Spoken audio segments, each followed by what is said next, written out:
Imagine standing on the walls of Beijing in the spring of AD 1644. The city is vast, silent, and uneasy.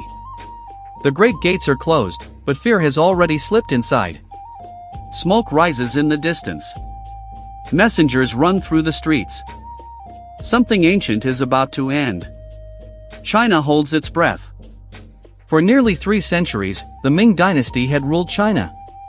It was an age of grand walls, powerful fleets, elegant art, and strict order. The Great Wall was repaired and strengthened. Cities thrived. Culture flourished. But beneath the surface, cracks were spreading. Years of famine had emptied villages. Corruption weakened the court. Taxes crushed farmers.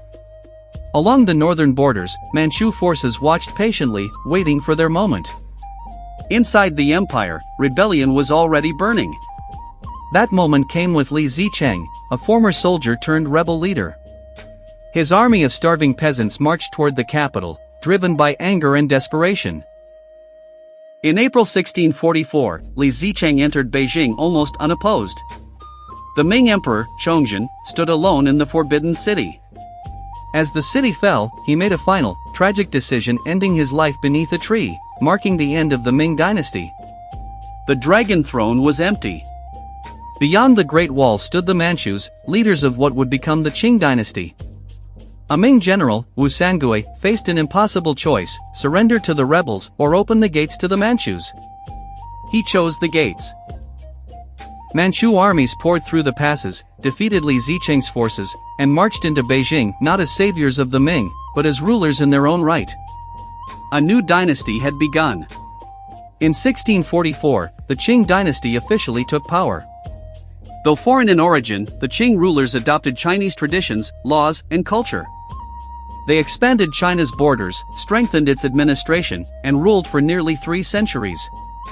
Yet the transition was not peaceful. Resistance flared.